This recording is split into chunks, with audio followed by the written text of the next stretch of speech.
আসসালামু আলাইকুম। ইনশাআল্লাহ আশা করি সবাই ভালো আছেন। আলহামদুলিল্লাহ আমিও ভালো আছি। যে যেখান থেকে আমার ভিডিওটি দেখছেন সবাইকে অসংখ্য ধন্যবাদ ও সর্বতি ভালোবাসা রইল।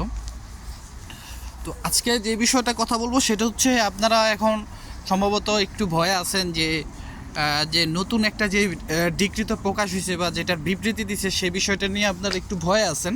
তো এই বিষয়টা আমি আপনাদের সাথে একটু ক্লিয়ার করি। সেটা হচ্ছে যে দেখেন, ইটালিতে যেই নিউজগুলি এখন বের হচ্ছে বা যে নিউজগুলি আপনারা দেখতে পারতেছেন, এর পিছনে কিছু কথা আমি আপনাদেরকে বলি। যেমন ধরেন, যে নিউজগুলি এখন আপনারা দেখতেছেন সেই নিউজগুলি একেবারেই হচ্ছে তাদের জন্য যে যাদের 2025-এ যারা আবেদন করছে। কারণ এখন যে আইনটা বাস্তবায়ন হবে বা এখন যে আইনটা পাশ হবে, সে আইনটা সম্পূর্ণ যে তারিখ থেকে পাশ হবে সেই তারিখ থেকে যারা আপনার ধরেন ভিসার জন্য আবেদন করবে, তারপর যারা আপনার ধরেন নলস্তা পাবে বা যাদের ভিএফএস গ্লোবালে আপনার নলস্তা জমা দিবে, সম্পূর্ণ তাদের জন্য। সেখানে কিন্তু এমনটাও বলা আছে যে ফ্লোসিতে বা যে আইনটা বের হয়েছে সেই আইনে কিন্তু এমনটাও বলা হয়েছে যে আপনার মালিক নলস্তা পাওয়ার পরে যদি আপনার নলস্তাটা বাতিল করা হয়, কোনো ক্ষেত্রে বাতিল করা হয়, তা মালিককে জানানো হবে না বা এর কোনো জবাবদিহিতাও দেওয়া হবে না। তো যারা পিছনে আপনারা পাসপোর্ট জমা দিচ্ছেন বা তো তাদের ক্ষেত্রে আমি বলি যে আপনাদের তো কোনো ভয়ের কারণ নাই। আপনারা নানান ধরনের ভিডিও দেখতেছেন, নানান কিছু পাচ্ছেন, নানান আপডেট পাচ্ছেন এক এক জায়গা থেকে। তো আপনারা ভয় পাইলে তো এটা তো আমাদের কিছু করার নাই বা এটা আপনার ব্যক্তিগত প্রবলেম, এটা কিন্তু আমাদের প্রবলেম না। আমি আগেই বলছি যে আপনারা যত দুঃসংবাদ পাবেন সেগুলাকে আপনারা কি করেন, স্কিপ করবেন। আমি এটা আগেই আপনাদের বলছি। কারণ কখনো কখনো আপনাদেরকে ভয় দেখানোর জন্য অনেক কিছু করে থাকে অনেকে, বিশেষ করে আমি এদের মধ্যে নাই। আমি সবসময় পজিটিভলি বলি, কারণ আমি ছোটোখাটো মানুষ, আমার এইসব করার দরকার নাই। আমি আজকে আছি কালকে নাই। ওই যে কথায় আছে না, ফ্লু তুলে বাতাস উড়িয়ে দেবো, তো আমি হচ্ছে ওরকম, ঠিক আছে। আর এটা আমার কোনো প্রফেশনও না, আমি কাজের ফাঁকে ফাঁকে আপনাদেরকে একটু নিউজ দিয়ে থাকি। তো আমি যেটা বললাম যে এখন যে আইনগুলি পাশ হবে, এই আইনগুলির জন্য কিন্তু আপনাদেরকে কোনো কিছু করা হবে না। আপনারা দেখেন, একটা জিনিস দেখেন যে এই যে অ্যাম্বাসি যে আপনাদেরকে পাসপোর্ট ফেরত দিয়ে দিল, সেটা কি ইতালিয়ান যে পার্লামেন্ট, সেই পার্লামেন্টে কি গ্যাজেট প্রকাশ হয়েছে? সে পার্লামেন্ট থেকে কি বিবৃতি দিছে? না, সেটার বিবৃতি দিছে কি ইতালি অ্যাম্বাসি। তো আপনাদের যদি ভিসা না দেয় বা ভিসার কোনো সমস্যা হয়, সেটার বিবৃতিও ইতালি অ্যাম্বাসি থেকেই দেওয়া হবে। আশা করি বুঝতে পারছেন। আর আরেকটা জিনিস হলো যে আমি অনেকেরই, আমার সাথে আমি কিন্তু অনেকের এই যে যারা ইউটিউবিং করে ইতালির ব্যাপারে, তাদের বিষয়ে বা তাদের পোস্ট আমি এগুলো অনেক কিছুই দেখি। যেমন আমি লাস্ট কিছুদিন আগে দেখলাম যে কিছু মানুষ আপনার স্ট্যাটাস দিছে যে যাদের সাদা পাসপোর্ট দেওয়া হয়েছে তাদের মালিককে মেসেজ পাঠানো হবে না। ঠিক আছে, পাঠালেও সবাইকে পাঠানো হবে না। আপনারা যত তাড়াতাড়ি পারেন অ্যাম্বাসির যে একটা এর আগে একটা অ্যাম্বাসি একটা নোটিশ দিছিল, সেই নোটিশটা আপনারা ফলো করেন। সেইখানে কিন্তু নিচে লেখা আছে যে আপনাদের মধ্যস্থকারী। আরে ভাই, এটা বোকা নাকি? বেড়া কি বোঝে না যে মধ্যস্থতাকারীর সাথে কথা বলতে? বেড়াই তো মধ্যস্থতাকারীরা পারলে পিড়া মেরে লাইতেছে।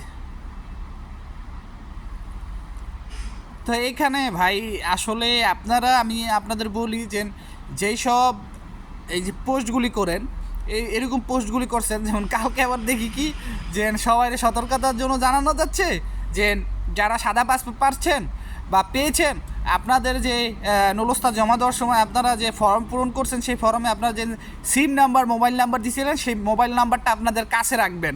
আপনাদের ফোন আসবো কে ভাই? অনলাইনে কি আপডেট দিব না? মানে মানুষরে শোনেন, এইসব পোস্ট করলে মানুষ অনেক, এখন যে সমস্যা আছে দেখেন, এখন আপনি ইটালির ব্যাপারে সার্চ দেন ইউটিউবে, ফেসবুকে, দেখবেন এখানে বেশি আছে সাদা পাসপোর্ট, এই পাসপোর্ট, ওই পাসপোর্ট।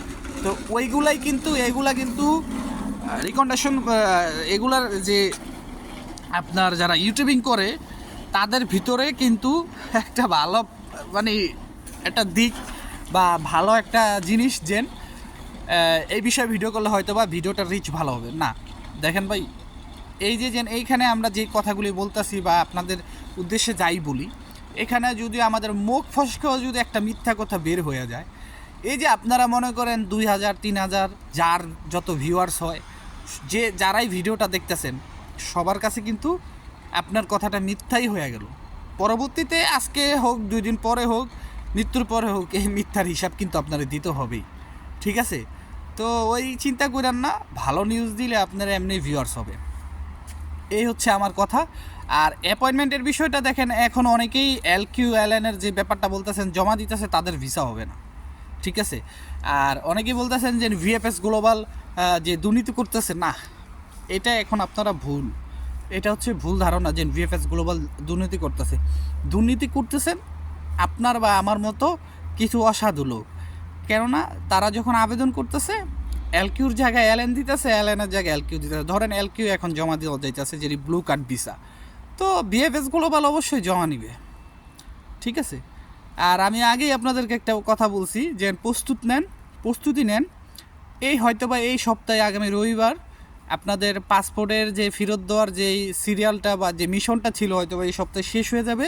শেষ হয়ে গেলেই আপনারা একটা কমিটি গঠন করেন, বা যেটাকে বলি আমি কমিটি হিসাবেই নিলাম যে 4-5 জনের 10 জনের একটা টিম গঠন করেন। আপনারা থানার থেকে একটা আবেদন করেন এবং সেখান থেকে আপনারা পারমিশন নেন, নিয়ে এম্বাসি যে ধরেন উচ্চতর কর্মকর্তার সাথে কথা বলাটা ইম্পসিবল আপনাদের জন্য, নিম্ন শ্রেণীর যে কর্মকর্তা তাদের সাথে কথা বলেন, তারা উচ্চ কক্ষে কথা বলবেন এবং তাদেরকে জানান যে পাসপোর্ট যে ফেরত দেওয়া হয়েছে তাদের শুরু হওয়া কত দিনের ভিতরে হবে বা এটার কাজ শুরু হয়েছে কিনা। তবে পাসপোর্ট দেওয়া মাত্রই আবার এই কাজ করেন, অ্যাটলিস্ট আপনাদের ফেব্রুয়ারি পর্যন্ত অপেক্ষা করতে হবে, অপেক্ষা করাই লাগবে।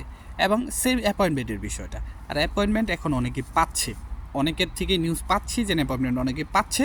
তবে আমি এতটুকু আপনাদের আশ্বাস করতে পারি ইনশাআল্লাহ, ইটালি থেকে এখন তো এরকম কোনো ডিক্লারেশন আসে নাই যে যাদের নলস্তা অরিজিনাল তাদেরকেও ভিসা দেওয়া হবে না, না, এরকম কোনো কিছুই আসে নাই। শুধু জাস্ট 2025 সালে বা নতুন ফ্লোসিতে যারা আবেদন করতেছে তাদের জন্য যে ডিক্রিতটা প্রকাশ হয়েছে যে মালিক যে আপনার স্পন্সর হোক আর সিজনাল হোক, যদি আপনাকে রিজেক্ট করা হয় মালিককে জানানো হবে না বা এই জন্য কৈফিয়ত দিতে পারবেন না। আর এটা ফ্লোসির যে ডিক্রি প্রকাশ হলো তখনই বলা হয়েছিল, এর জন্য কিন্তু আপনি আর আবেদনও করতে পারবেন না। আশা করি বুঝতে পারছেন। আর এবার হয়তো বা তারা সিস্টেমটা একটু অন্যরকম করবে। আর আরেকটা কথা বলছে, বাংলাদেশ, শ্রীলঙ্কা এবং পাকিস্তান, এই বিষয়ে কি আপনাদের নৌলস্তা যদি অরিজিনাল হয় সেটা নৌলস্তা বের যখন করবে তখনও আপনার ভালোভাবে তারা ইনকোয়ারি করবে, যখন ভিসা দিবে সেই ক্ষেত্রেও ইনকোয়ারি করবে।